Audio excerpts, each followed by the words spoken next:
Selamat pagi dan salam sejahtera bagi kita semua.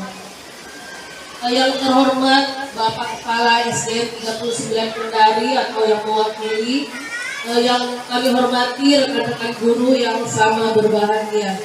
Puji syukur kita panjatkan kehadirat Allah Subhanahu wa Ta'ala yang telah memberikan kita nikmat kesehatan, kesempatan, iman dan Islam sehingga kita masih bisa berkumpul di ruangan ini.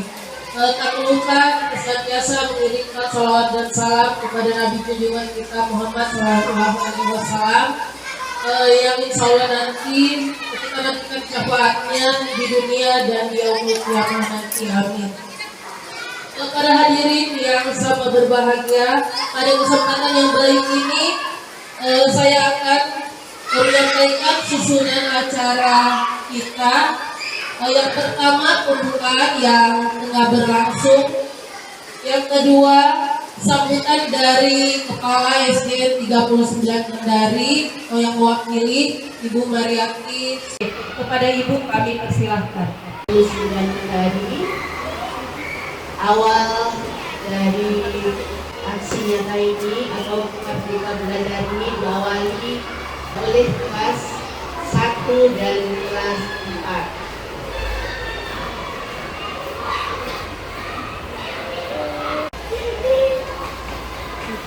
Modul 1 budaya positif gerakan budaya, di mana aksi nyata ini merupakan penerapan daripada Merdeka Belajar yang akan dibawakan oleh Ibu Krisniyati SPG FPD.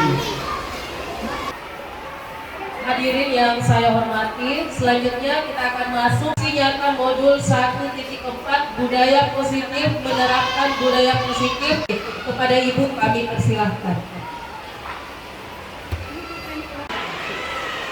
Bismillahirrahmanirrahim. Assalamualaikum warahmatullahi wabarakatuh.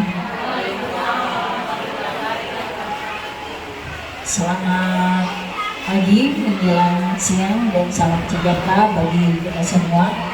Yang saya hormati Ibu Wali, Ibu Wakil Kepala SDN 39 Kendari, yang saya hormati dan sangat mengucapkan syukur pada rekan-rekan guru SDN 39 Kendari.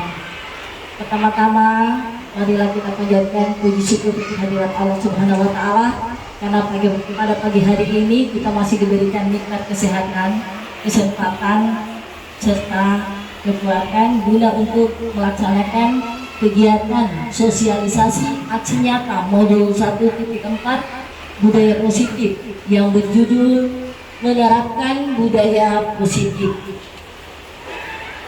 Nah, di sini tujuan kegiatan saya yaitu saya akan mengaplikasikan apa-apa saja yang selama ini saya sudah laksanakan tentang aksi nyata saya di modul 1.4 itu. Budaya positif adalah modul yang terakhir dari paket modul 1. Jadi paket modul 1 itu kami calon guru penggerak sudah melaksanakan sampai pada tahap yang terakhir, yaitu modul 1.4 yaitu budaya positif. Nah, tujuan kegiatan yang akan saya lakukan pada siang ini menjelang siang yaitu bisa mengetahui apa-apa saja yang telah saya lakukan selama melakukan aksi nyata di modul 1.4 ini. Nah, saya akan menjelaskan materi yang berjudul menerapkan budaya positif. Nah, di sini konsep utama modul budaya positif itu terdiri dari konsep disiplin dengan identitas gagal, ketiga konsep disiplin dengan identitas sukses, kemudian konsep disiplin pendekatan restitusi. Nah, kita mulai dari konsep utama modul positif. Next, dan terakhir segitiga restitusi. Ya, di sini saya mengajak rekan-rekan, bapak dan ibu guru, kita marilah belajar bersama, berkolaborasi, saling mendukung demi mewujudkan disiplin positif di sekolah kita tercinta yaitu SDN 39 Kendari. Nah, pada konsep utama modul budaya positif di sini ada 7, yaitu perubahan pertama, perubahan paradigma belajar. Nah, di sini kedua, disiplin positif, ketiga, kebutuhan dasar manusia, keempat, motivasi perilaku manusia, kelima, kontrol restitusi, keenam, keyakinan kelas, dan yang terakhir segitiga restitusi. Nah, saya akan menjelaskan yang pertama yaitu mengenai pembelajaran dengan paradigma baru. Nah, di sini pembelajaran dengan paradigma baru dirancang berdasarkan prinsip pembelajaran yang berdiferensiasi sehingga setiap siswa belajar sesuai dengan kebutuhan dari tahap perkembangannya untuk mewujudkan profil pelajar Pancasila. Nah, di sini kita sudah mengetahui bahwa profil pelajar Pancasila ini terdiri dari 6 elemen. Mungkin ada di antara Bapak Ibu guru yang bisa menyebutkan ke-6 elemen itu apa saja? Yang pertama, beriman dan bertakwa pada Tuhan Yang Esa dan berakhlak mulia. Kedua,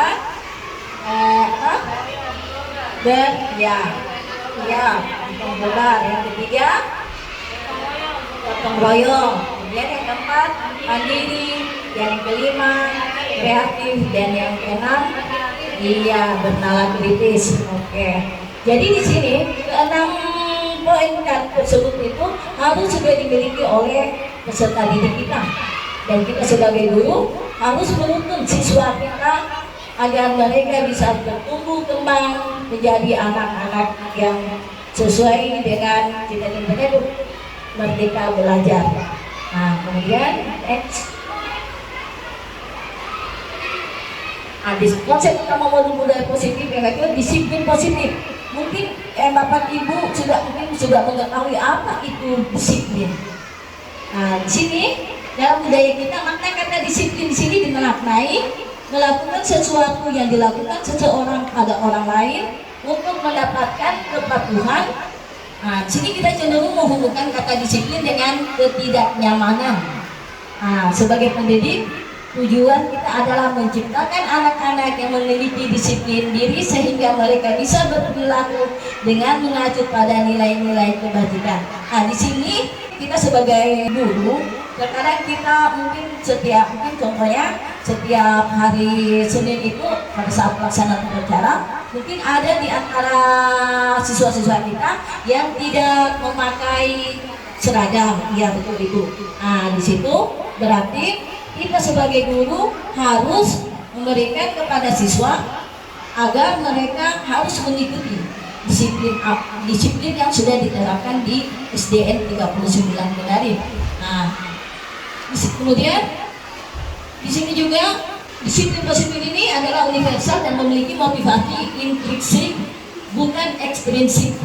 Nah, maksudnya di sini unsur universal dan memiliki motivasi intrinsik yaitu bukan berarti dari paksaan, ada unsur paksaan dari guru, tetapi itu dimulai dari dirinya dia sendiri, itulah disiplin.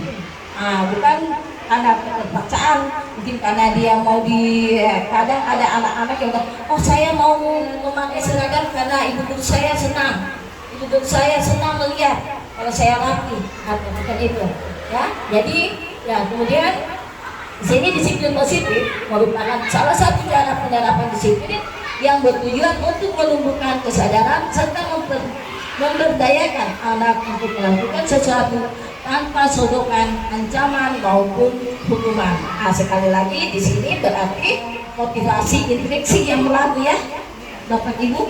Berarti anak-anak melakukan disiplin itu tidak ada tanpa sodokan dari gurunya, kemudian tidak ada ancaman, kemudian tidak ada hukuman. Ketika anak-anak melakukan disiplin, berarti itu mereka sudah menanamkan pada diri mereka bahwa disiplin positif itu sudah tertanam di dalam hati mereka dan akan mereka laksanakan tanpa ada lagi mungkin dari luar, misalkan gurunya mungkin karena ini si anak ini mau lakukan disiplin, tetapi dia harus disogok dulu atau diancam, kamu keancam, ada guru benar, kalau kamu tidak melakukan disiplin, ibu kamu akan mendapat hukuman. Nah, itu berarti mungkin motivasi ekstrinsiknya.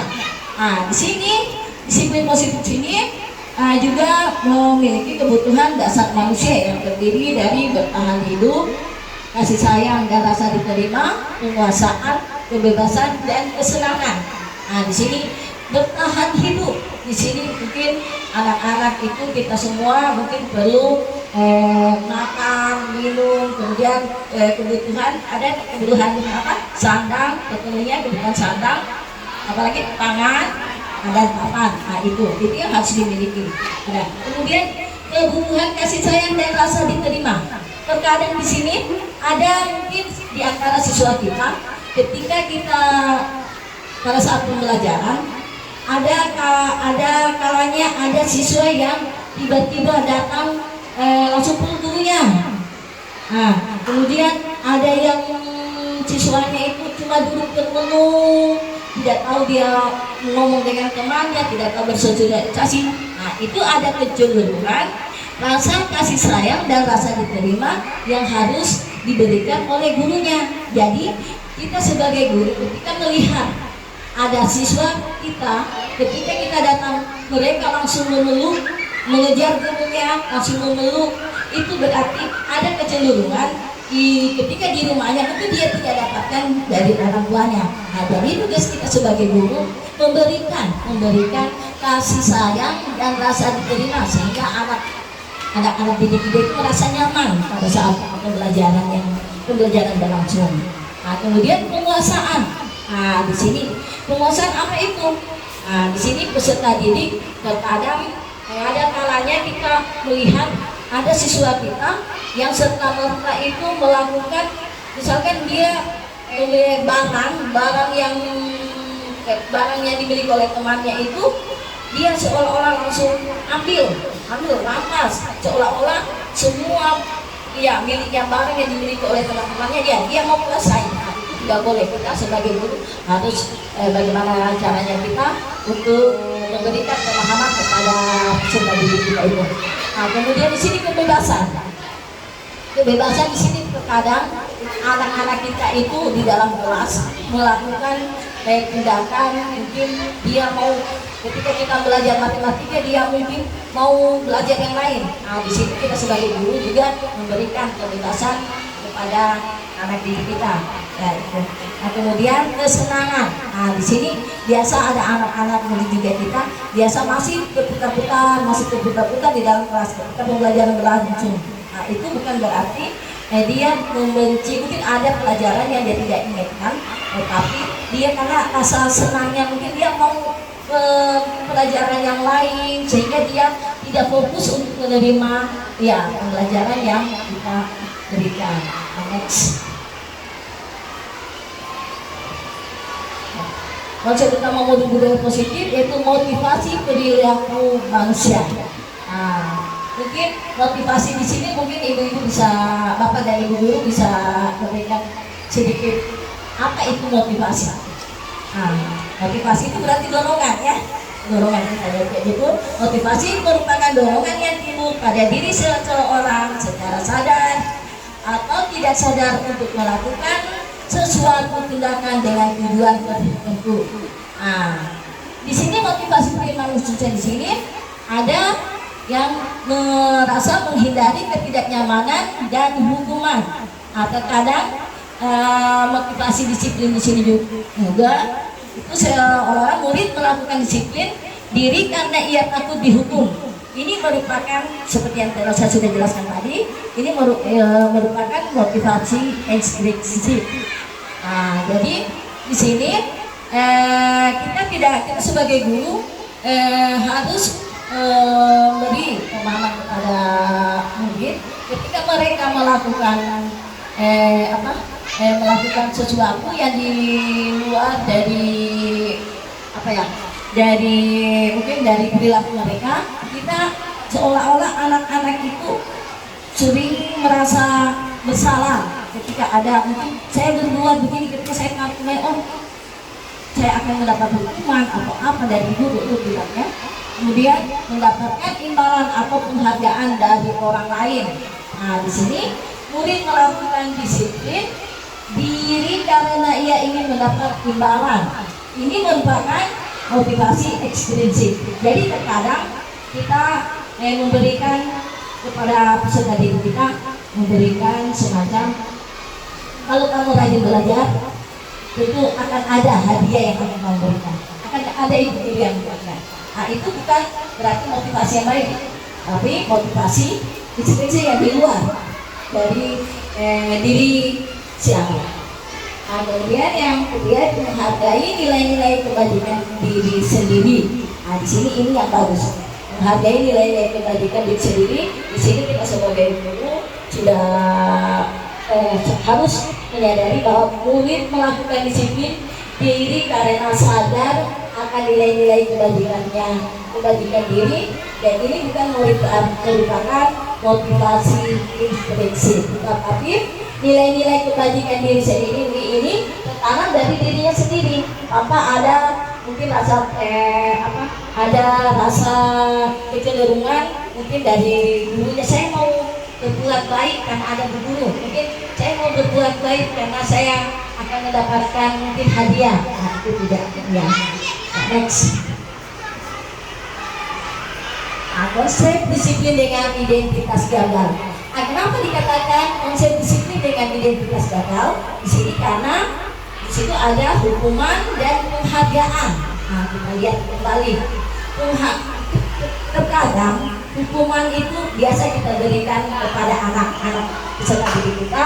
Yang pertama itu mungkin hukuman yang menyakitkan, kemudian tidak nyaman, kemudian murid takut, kemudian hukuman memaksa, kemudian murid menyembunyikan kesalahan, dan murid menjadi rendah diri. Nah, di sini hukuman menyakitkan di sini terkadang kalau siswa kita membuat kesalahan, terkadang kita sebagai guru mungkin memanggil siswa kita di depan kelas, atau kita memanggil siswa kita ke halaman di lingkungan sekolah, kemudian biasa mungkin suruh menghormati bendera. Nah, itu mungkin mudah-mudahan di antara teman-teman kita itu sudah tidak ada yang begitu ya di sini. Nah, berarti itu hukuman yang menyakitkan. Jadi hukuman yang menyakitkan itu akan terbawa anak ketika dia sudah selesai jenjang sekolahnya. Yes. Jadi apa yang kita berikan kepada anak-anak bukan apa saja itu, terkadang anak-anak masih ingat. Olehnya itu kita sebagai guru mulai dari sekarang kita hukuman apa saja itu kita tidak boleh berlakukan lagi. Tetapi akan sini konsep disiplin dengan identitas gagal yaitu penghargaan. Nah, jadi penghargaan ini tidak efektif, kemudian merusak hubungan sifat diri, kemudian mematikan kreativitas dan menghukum dengan sistem ranking, kemudian yang terakhir merampas hak menghargai dirinya.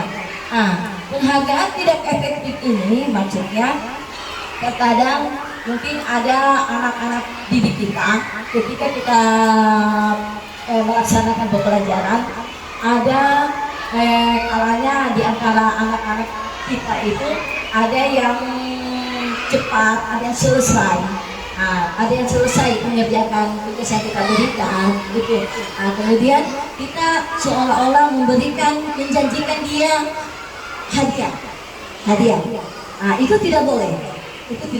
Jadi kita sebagai guru tidak boleh melakukan hal-hal yang demikian, kemudian merusak hubungan sifat diri. Maksudnya di sini merusak hubungan sifat diri di sini, yaitu terkadang guru mungkin di dalam kelas murid yang mampu, kemudian pada saat pelaksanaan pembelajaran berlangsung dia saja tunjuk-tunjuk. Nah, jadi teman yang lain tidak diberikan kesempatan untuk menjawab juga.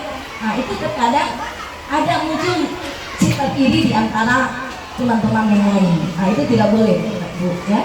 Kemudian mematikan kreativitas. Nah, di sini terkadang anak punya bakat, karena dia mungkin ketika dia melakukan sesuatu, misalkan di pembelajaran matematika dia mau kembangkan di situ sih saya jadi, oh saya mau belajar karena ibu guru menjadikan saya hadiah. Nah, makanya dia punya dia punya kreativitasnya. Tapi kreativitas di sini tidak bisa berkembang dengan kreativitas yang lain. Mungkin di pembelajaran yang lain dia bisa meningkat, tetapi karena dijanjikan dengan identitas jaga penghargaan dengan mematikan kreativitas di sini, sehingga anak-anak itu biasa dia cenderung saya di sini saja, pelajaran ini saja kan, sedangkan saya sudah mengerti pelajaran ini, saya masih diberikan hadiah dari ibu guru. Nah, itu tidak boleh. Jadi kreativitas menghukum mematikan kreativitas di sini, kita memberikan peluang kepada anak-anak didik kita, apapun yang mereka cenderung suka, itu kita sebagai guru harus memberikan semangat supaya mereka jangan cuma di situ-situ saja terus, tapi harus pelajaran yang lain juga dikatakan. Nah, kemudian di sini menghukum dengan sistem ranking. Nah, kita sudah tahu bahwa di saat ini di kurikulum mereka menghukum dengan sistem ranking itu sudah tidak ada, ya, sudah tidak ada. Kenapa? Karena di sini biasa anak-anak yang tidak masuk 10 besar saja ada perasaan dirinya. Ya, olehnya itu sekarang menghukum dengan sistem ranking ini ditiadakan. Jadi sudah tidak ditiadakan, tetapi dikembalikan kepada guru untuk bagaimana dia bisa menilai siswanya dari yang sudah yang sudah bisa dikategorikan cerdas, kemudian yang sedang, kemudian yang belum sama sekali. Next.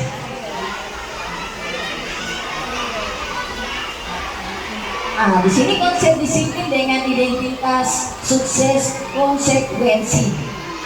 Konsekuensi di sini contohnya ketika ada peserta didik yang tanpa sengaja dia menuangkan semacam air di mejanya. Kita sebagai guru harus bagaimana mengupayakan langsung memberikan kepada anak tersebut, langsung menyuruh bersihkan, kamu harus bersihkan itu meja. Betul. Kalau tidak, mungkin ada kamu akan diberikan apa, tidak boleh itu. Di sini penguatan jangka pendek, caranya bagaimana? Kita sebagai guru ketika dia menumpahkan air di meja temannya, kita harus langsung serta-merta menyuruh si anak langsung membersihkan, melap air yang ditumpahkan tadi. Jadi dia di sini harus belajar bertanggung jawab di sini. Kemudian perlu monitoring berkelanjutan. Di sini artinya ketika dia sudah menumpahkan air, kita tidak boleh lepas, karena mungkin di saat-saat tertentu kita harus melihat kesalahan apa lagi yang dia sudah berbuat, kemudian dia langsung serta-merta mungkin langsung membersihkan atau ya, karena sudah ada tertanam di dalam hatinya adalah rasa tanggung jawab sebagai peserta didik yang sudah mungkin membuat kesalahan. Di sini stimulus respon. Di sini maksudnya stimulus ketika guru menyuruh siswa membersihkan meja, tentu si anak langsung bilang, iya Bu, saya akan membersihkan. Berarti di situ ada stimulus dan ada respon dari si anak untuk segera melakukan kesalahan yang sudah dibuat. Kemudian murid menghormati peraturan. Di sini jadi kenapa dikatakan murid menghormati peraturan? Karena apa-apa yang sudah kita tanamkan kepada si anak, peserta didik kita semua, bahwa rasa tanggung jawab itu adalah salah satu peraturan yang sudah dibuat oleh kita. Kemudian kehilangan waktu untuk merenungi kesalahan. Jadi di sini konsekuensi anak-anak ketika melakukan kesalahan tanpa dia memikir panjang, saya sudah berbuat salah, saya pikirkan apa, dia tidak akan memikir itu. Jadi dia sudah langsung, saya sudah berbuat salah, berarti saya harus melakukan saat itu juga. Jadi dia tidak diberikan kehilangan untuk memiliki kepanjangan. Kemudian di sini distribusi. Jadi di sini yang menjadi pemahaman saya selama jadi tahun 2000 sudah di sini, yaitu konsep disiplin dengan identitas sukses restitusi. Kenapa? Karena di sini di restitusi sini murid diajarkan bertanggung jawab untuk perilakunya, kemudian fokus pada pemecahan masalah jangka panjang, dan murid menghormati dirinya dan orang lain. Kemudian teori kontrol atau dirinya memanggil kontrol. Kemudian murid merasa bersemangat memperbaiki kesalahannya. Jadi di restitusi sini sangat bagus kalau kita terapkan nanti di dalam kelas kita, karena segala sesuatu yang dilakukan oleh anak-anak kita, peserta didik kita, ketika melakukan kesalahan, mereka sudah langsung mengatakan bahwa ini saya sudah berbuat, dia bertanya bertanggung jawab. Next.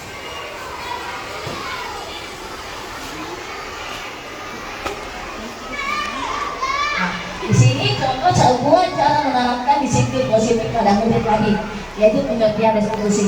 Jadi restitusi di sini adalah proses menciptakan kondisi bagi murid untuk memperbaiki kesalahan mereka sehingga mereka bisa kembali pada kelompok mereka dengan karakter yang lebih kuat. Nah, di sini sesuai dengan dosen 2004. Nah, ciri-ciri restitusi itu apa saja? Bukan sebagai menebus kesalahan, namun belajar dari kesalahannya. Dia memperbaiki hubungan, tawaran bukan paksaan, menuntut untuk melihat ke dalam dirinya, mencari kebutuhan dasar yang mendasari tindakan, kemudian fokus pada karakter bukan tindakannya. Kemudian menguatkan dan fokus pada solusi. Next.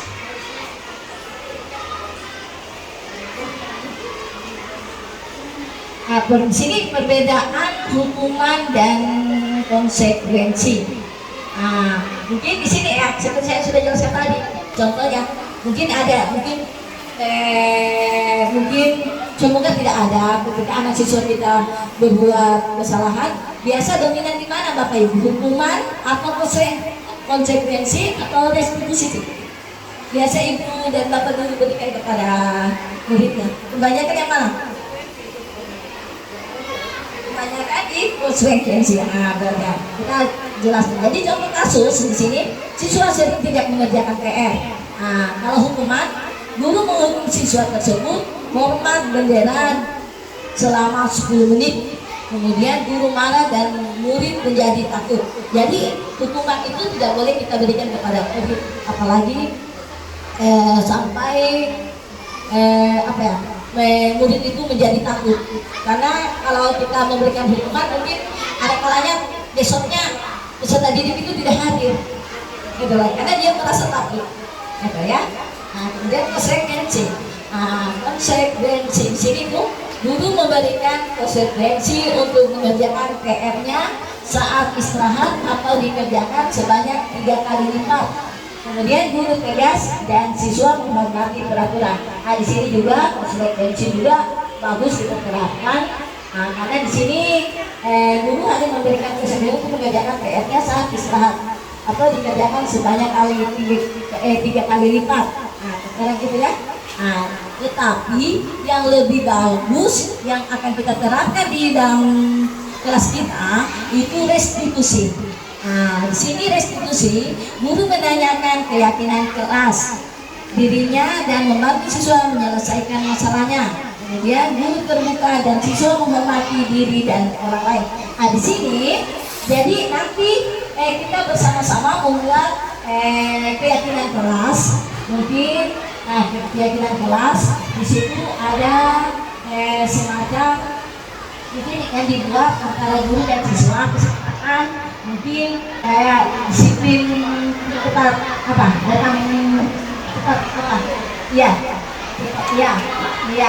disiplin tetap masuk sekolah, kemudian mengerjakan tugas, gitu.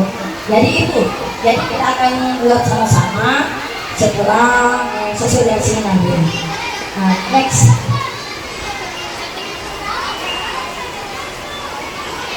Nah, di sini konsep disiplin pendekatan restitusi tadi. Nah, di sini sangat bagus sekali. Jadi 5 posisi kontrol restitusi, yaitu dia sebagai penghukum, pembuat rasa bersalah, teman, pemantau, atau manajer. Kira-kira dari 5 posisi kontrol restitusi di tersebut, kira-kira apa yang ada di dalam Bapak dan Ibu? Kira-kira apa posisi kontrol restitusi? Kira-kira mungkin apa ya? Kira-kira apa? Sebagai apa? Sebelum kita jelaskan, ini saya jelaskan. Situ ada penghukum, pembuat rasa bersalah, teman, pemantau, dan manajer. Nah, di sini. Nah, oke. Jadi, oh ya, ya, yang nomor 3 sebagai teman. Nah, ada yang katakan sebagai pembuat rasa bersalah. Nah, di sini. Nah, coba perhatikan. Contoh penerapan 5 posisi kontrol. Nah, seperti di sini. Contoh kasusnya, siswa tidak memakai atribut lengkap saat upacara bendera. Nah, yang pertama sebagai penghukum. Nah, di sini pun sebagai penghukum, patuhi aturan sekolah lalu berdiri di depan barisan. Nah, ketika kita mungkin memanggil siswa kita maju ke depan, terus berbarisan, berarti kita sudah melakukan pendekatan restitusi, yaitu penghukum. Ya. Kemudian pembuat rasa bersalah. Nah, sini ya terkadang kita sebagai guru seringkali berkata, berapa kali bu guru harus memberitahu kamu, bu guru kecewa sama kamu. Nah, itu juga tidak boleh, ya. Nah, di sini ya. Tuh. Jadi di sini yang ketiga teman. Nah, kalau teman kita jadikan siswa kita sebagai teman, tentu kita bilang, ayolah, yang penting bu guru bangga kali ini tidak apa-apa kamu salah. Nah, itu berarti antara guru dan siswa itu mempunyai pendekatan restitusi yang sebagai teman. Nah, di sini sebagai pemantau 4. Nah, di sini kamu sudah melanggar apa peraturan dan konsekuensinya apa. Nah, itu juga tidak boleh ya. Nah, yang lebih bagus lagi yang kita bisa tawarkan di sini adalah sebagai manajer, Bapak Ibu. Nah, di sini dia. Nah, di sini dia, apakah kamu tahu kesalahan ini? Kira-kira bagaimana kamu akan memperbaikinya kesalahan ini? Nah, di sini contohnya tadi kasus tidak mengerjakan PR. Nah, di sini kita sebagai guru ada kalanya kita kita selalu mungkin ketika anak siswa kita tidak mengerjakan PR, apa yang kamu bikin semalam? Kamu kerja apa? Segala macam kita tulis, kita kirim. Maka kita sadari kita sebagai manajer tentu ada, kita harus menyelidiki apa kesalahannya. Misalkan kita tanya kenapa sampai PR-nya tidak dikerjakan. Nah, tentu si anak pasti mungkin saya cepat tidur bu guru, atau tidak saya nonton. Nah, jadi itu dia tidak merasa takut, dia harus terus terang, gitu ya. Kemudian bagaimana caranya memperbaikinya? Cara memperbaikinya yaitu yang tadi itu yang kita buat keyakinan sesuai dengan keyakinan kesepakatan kelas itu. Nah, misalkan disiplin mengerjakan tugas. Nah, di situ berarti kita harus memberikan pemahaman kepada anak ketika dia tidak tidak melaksanakan, tidak mengerjakan PR, itu dia berarti dia sudah melanggar keyakinan kelas yang sudah dibuat. Jadi di sini Bu, manajer ini memang harus ini yang lebih baik yang harus ada pada diri kita. Ya, jadi bukan sebagai apa ya? Penghukum. Terkadang kita kebanyakan kalau muridnya kita tidak kerja PR, kamu kerja apa langsung? Apa kita tidak memberikan kesempatan kepada anak-anak kita, peserta didik kita untuk memberikan kesempatan. Masalahnya apa? Pasti ada permasalahannya. Nah, itu ya. Next.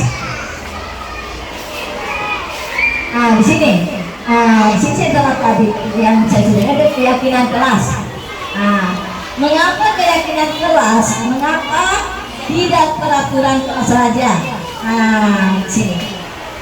Ya. Di sini ada pertanyaan pemantik. Coba kita sama-sama. Yang pertama, mengapa kita memiliki peraturan tentang penggunaan helm pada saat mengendarai kendaraan roda 2 dan motor. Nah, kira-kira apa jawabannya? Mengapa kita memiliki peraturan tentang penggunaan helm? Untuk apa itu kita mulai? Iya, aman. Itu keselamatan juga.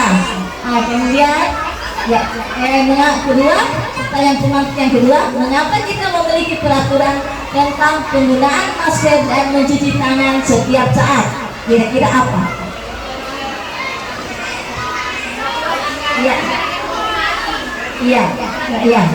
Oke. Jadi di sini ketika kita memiliki peraturan tentang penggunaan helm pada saat mengendarai kendaraan roda 2 dan motor, berarti kita sudah memiliki untuk keselamatan. Berarti keselamatan ketika ada sesuatu kita tidak tahu kejadian apa, tentu dengan memakai helm pasti sudah menjaga keselamatan kepala kita. Kemudian yang kedua yaitu mencuci tangan, memakai masker dan mencuci tangan setiap saat. Berarti kita sudah apa juga kesehatan. Iya, iya, iya, itu. Jadi di sini antara keselamatan dan kesehatan itulah yang dikatakan keyakinan kita, keyakinan. Berarti di sini keyakinan kelas 1 yang saya sudah buat SD 39 Kendari. Yang pertama disiplin waktu, yang kedua melaksanakan piket, berdoa sebelum dan sesudah belajar, kemudian saling menghormati sesama, saling membantu dan bekerja sama, menghargai guru atau teman yang sedang berbicara, selalu menerapkan 5S, senyum, sapa, salam, sopan dan santun.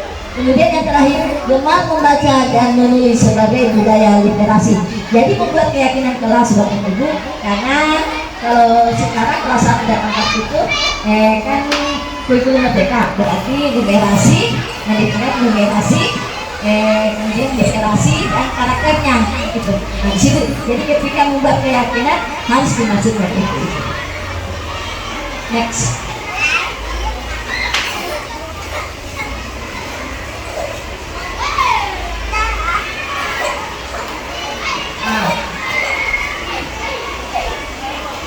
Ya, bagaimana pembentukan keyakinan kelas? Jadi pembentukan keyakinan kelas ini harus semua warga di dalam kelas, dan semua siswa, guru itu. Pertama dia lebih abstrak dari peraturan. Kemudian berupa pernyataan yang universal, kemudian dibentuk dalam bentuk positif. Kemudian sedikit saja agar mudah diingat kalau kelas 1. Kemudian sesuai dengan kondisi kelas dan sekolah agar mudah diterapkan. Kemudian semua warga kelas sekolah dilibatkan saat membuat keyakinan kelasnya. Ya, next.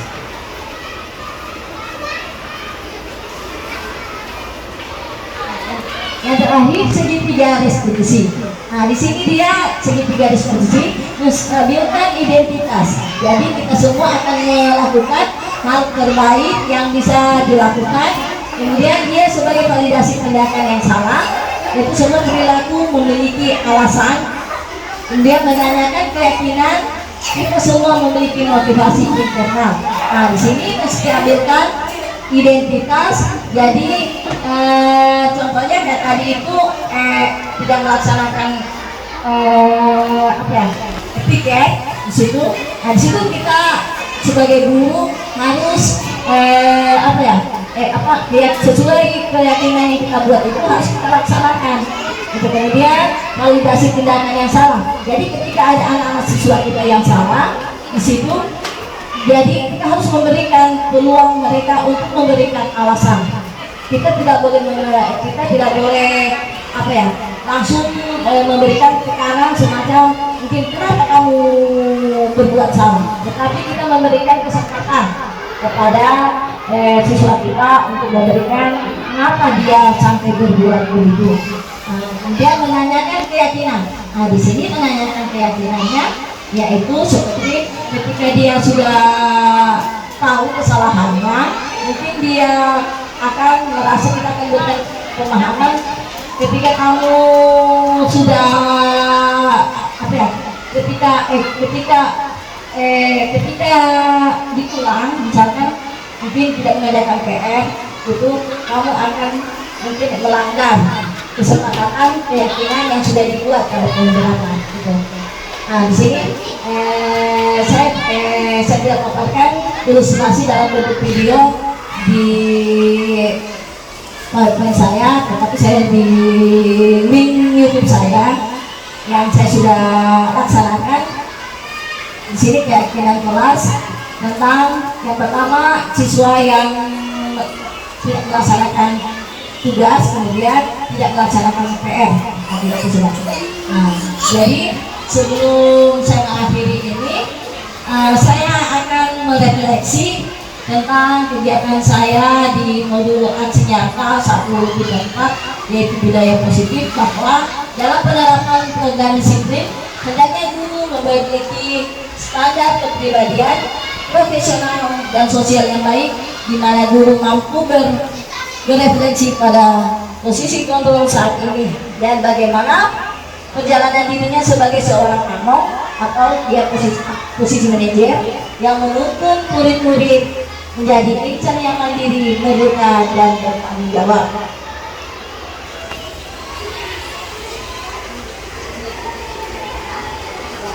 Jadi sebelum saya akhiri pemaparan saya tentang menerapkan budaya positif, yang artinya Bapak dan Ibu, marilah kita sama-sama untuk bersama-sama menerapkan budaya positif ini di SDN yang SDN Belasungguh Kendari yang sangat kita cintai. Semoga mereka bisa menjadi anak-anak yang cerdas, anak-anak yang bisa membanggakan kelak. Ya, nah, jadi di sini sebelum saya akhiri, yaitu semoga sesi belajar kita hari ini membawa manfaat sehingga dapat mewujudkan pelajar berprofil Pancasila. Salam merdeka. Ya, terima kasih Bapak Ibu. Saya kembalikan kepada moderator. Mungkin dengan mungkin ada pertanyaan tanya jawab, sesi tanya jawab.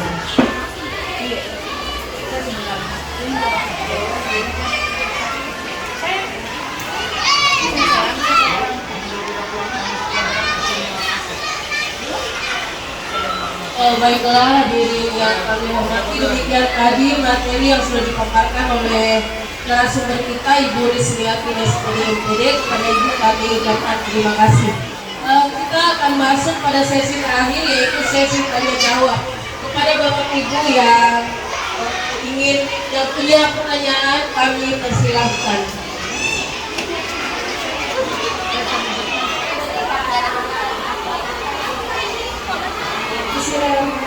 Assalamualaikum warahmatullahi wabarakatuh.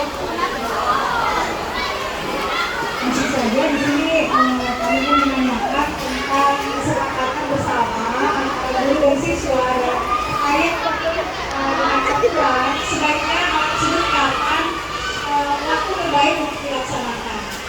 Itu saja, terima kasih. Assalamualaikum warahmatullahi wabarakatuh.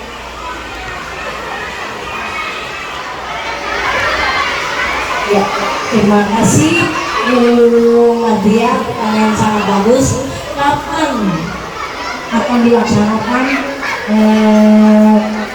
kegiatan keyakinan kelas? Di sini mungkin lebih cepat lebih bagus itu ya, supaya budaya positif ini yang akan kita terapkan di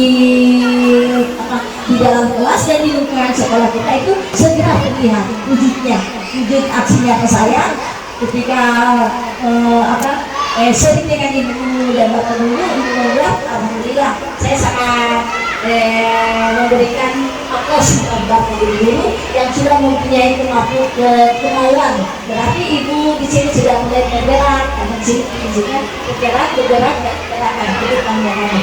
Ya, kalau bergerak, insya Allah Ibu karena ini dalam mungkin kita mau ulangan ya, mungkin setelah kalau kita lihat saja kesempatan hari dan kapan kita akan sama-sama lagi dulu berhubung di sini kepala sekolah dia sudah hadir, tapi bukan menjadi bukan menjadi menjadi halangan buat kita untuk berbuat hal-hal yang positif. Jadi lebih cepat, lebih baik. Nah, kalau besok karena keyakinan keras itu saya akan turun, jadi kita akan membuat sama-sama. Saya akan dampingi langkah dulu untuk membuat supaya bisa terlihat semangat saya untuk sudah teraplikasi atau belum di bagi rekan-rekan di luar.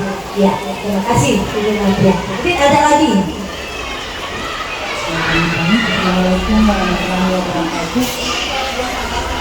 Mungkin tadi saya agak terlambat datang, jadi tidak keseluruhan materi yang saya dengar. Tapi mudah-mudahan saya bisa. Saya mau tanya kira-kira pendekatan apa saja yang guru bisa lakukan bisa jika mendapati siswa kelas 4 sudah bisa membaca, tapi dia tidak tahu didikte. Mungkin itu saja. Terima kasih. Terima kasih Ibu Linda, pertanyaan yang sangat bagus pula. Saya di sini pendekatan apa saja yang akan dilakukan seorang guru ketika mendapatkan siswanya sudah tahu membaca, tetapi ketika mendikte itu siswa tersebut belum bisa.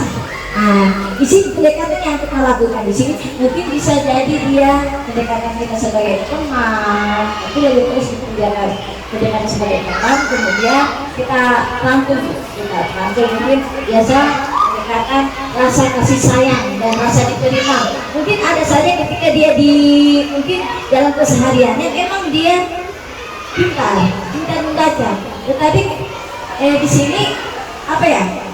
Sudah tahu membaca, tetapi tidak tahu mendikte. Mungkin di sini ada mungkin rasa kebutuhannya, ada mungkin salah satu kebutuhannya di dalam dirinya sehingga dia tidak bisa mendikte. Mungkin dari pendengarannya ini coba kita cek, mungkin dari pendengar apa, mungkin jangan sampai karena kurang pendengaran sehingga apa yang disampaikan oleh gurunya dia tidak bisa menulis, tidak atau dengan lain mungkin dia karena mungkin dengan kurang sebagainya mungkin mereka mungkin lagi bermain atau apa sehingga dia tidak fokus untuk mendengarkan apa yang dibacakan oleh guru.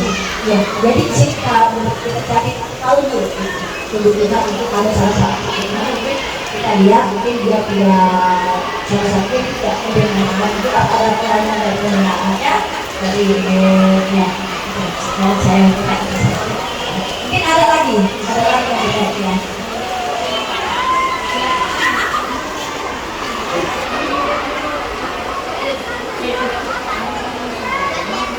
Terima kasih yang diberikan saya.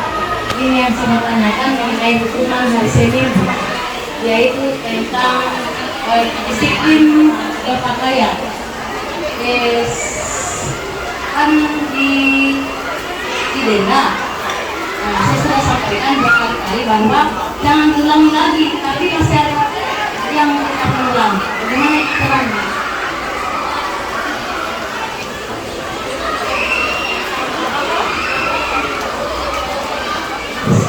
Ya, terima kasih Bu. Pertama, pertanyaan bagus sekali. Jadi di sini masalah disiplin budaya disiplin yang terkadang setiap hari Senin itu selalu saja ada saja di antara siswa yang tidak melengkapi pakaiannya, melengkapi atributnya Ibu ya. Di sini terkadang kita memberi hukuman, tetapi bukan berarti kita memberi hukuman itu secara ada apa ya? Mungkin hanya sebagai verbal, tetapi itu kalau pada murid itu sudah masuk hukuman gitu. Ketika kita berikan penekanan, tetapi alangkah baiknya ya tadi itu restitusi. Kita harus memanggil, kenapa apa masalahnya? Nah, kita tanya apa masalahnya? Kenapa sampai saat ini mungkin sampai saat ini ya kita harus apa ya? Kita harus melihat juga di alangkah baiknya kita catat itu siswa dan mungkin minggu depannya ketika kita cari lagi apakah dia masih masuk di dalam kategori siswa-siswa yang tidak memakai dan tidak memiliki atribut atau tidak. Nah, di situ kita punya tugas bukan memberi hukuman dengan kata-kata verbal tadi yang itu kata-kata bapak ibu harus tahu bahwa kalau kita memberikan kekerasan verbal saja itu sudah masuk hukuman. Jadi kita harus mencari alasan. Tanyakan alasan apa yang tetap itu anak tersebut kita harus dengarkan. Kenapa dia tidak memakai melengkapi atribut pada sebenarnya sini? Kayaknya kalau masalah atribut ini bapak ibu kita harus lihat juga, karena di sini saya lihat kalau hari Jumat mungkin biasa mungkin apakah baju muslimnya itu masih ada atau sudah kecilan, ada kekecilan. Itu kayaknya di sini kebanyakan anak-anak kita setiap hari Senin itu hari Jumat terkadang ada yang pakai baju baru padahal sudah ada disiapkan baju muslimnya. Alangkah baiknya kita sebagai guru harus tanya apa masalahnya. Apakah memang bajunya sudah kekecilan? Kalau tidak di kelas 4 mungkin masih bisa ya Bu, masih bisa dia membeli ya. Kalau kelas 6 mungkin itu mudah. Kalau senang itu kita sudah tidak memaksakan karena dia sudah mau ujian. Kemudian di sini saya lihat tadi baju olahraga itu dipakai hari Kamis. Hari Kamis itu kita harus upayakan guru-guru harus kontrol siswanya kita. Alangkah baiknya ketika datang semua siswa berpakaian rapi sesuai dengan ketentuan untuk memakai baju olahraga. Jadi tidak ada lagi gado-gado. Kalau ada pun yang pakai baju yang penting identitas sekolahnya itu jangan sampai hilang. Kalau sudah tidak ada identitasnya itu bahaya. Ketika anak-anak kita sudah keluar dari rumah ada apa-apanya tidak ditahu. Kenapa? Ya itu yang maksud kita harus kita sebagai guru. Identitas sekolah itu harus ada. Kemudian di sini terkadang baju olahraga juga itu dipakai bukan hanya di hari Kamis. Saya lihat itu di hari Sabtu ada. Saya sudah ya pakai baju olahraga. Di sini tugasnya Pak I selaku guru olahraga juga itu agar senantiasa memberikan siswa, mengingatkan siswa ketika baju pada saat olahraga alangkah baiknya mereka memakai di dalamnya dan di luarnya pakaian seragam yang hari itu misalnya hari Sabtu mereka mungkin nggak mau pakai pramuka, nanti kalau pakai baru mereka diajak gitu. Supaya budaya positif ini tentang disiplin berpakaian sudah diterapkan di SDN 50 dari. Kemudian disiplin datang sekolah. Sorry.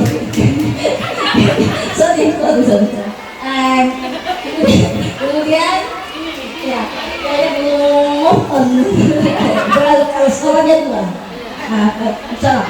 Saya di sini dan di sana juga masih tetap budaya positif harus dikembangkan karena sekarang penyimbasan saya selaku guru calon guru penggerak sudah 2 SD 50 di sekolah awal saya dan di kelas 3 jadi SDN 39 yang sangat saya cintai dan sangat membanggakan utamanya guru-gurunya dari atas dulu yang memang semangatnya untuk tidak mulai bergerak dan menggerakkan dan itu sangat membuat motivasi saya sebagai guru calon guru penggerak untuk berupaya menerapkan segala pembelajaran apa yang saya dapatkan di calon guru penggerak ini akan saya terapkan karena dengan dukungan Bapak dan Ibu SDN 39 ya. Jadi mungkin ada pertanyaan lain Mbak ya, mungkin nggak punya yang disampaikan. Ya kalau tidak ada, saya tutup dengan sekali lagi mohon maaf ada kalanya saya masih sebut SD 50 Kendari dan padahal saya sudah di SD 39 bukan berarti SDN 39 Kendari ini budaya positifnya itu saya akan buktikan. Saya sebagai guru penggerak akan membuktikan mulai kehadirannya siswa, kemudian mulai dari masalah kebersihannya dan 5S-nya itu harus kita terapkan di SDN 39 Kendari. Sekian saja. pemaparan materi saya yaitu menerapkan budaya positif di SDN 39 Kendari. Semoga apa yang saya sudah cita-citakan nanti ke depannya sebagai bukti aksi nyata saya sebagai calon guru penggerak dengan dukungan dari Bapak Kepala Sekolah beserta rekan-rekan Bapak dan Ibu guru, mudah-mudahan bisa terbukti. Demikian, wabillahi taufiq wal hidayah. Wassalamualaikum warahmatullahi wabarakatuh.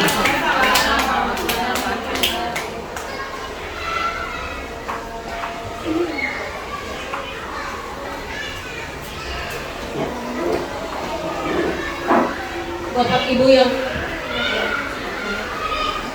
berbahagia, alhamdulillah rangkaian acara aksi nyata pada siang hari ini telah terlaksana dengan baik. Kita telah mendapat penjelasan dan aksi nyata yang telah dilakukan oleh Ibu Rismiati SPD MPD. Kepada Ibu kami ucapkan terima kasih. Semoga materi yang telah disampaikan dapat bermanfaat dan membawa kita semua tergerak untuk melaksanakan aksi nyata budaya positif di SDN 39 Kendari yang kita cintai ini. Akhir kata saya mohon pamit. Saya ucapkan assalamualaikum warahmatullahi wabarakatuh.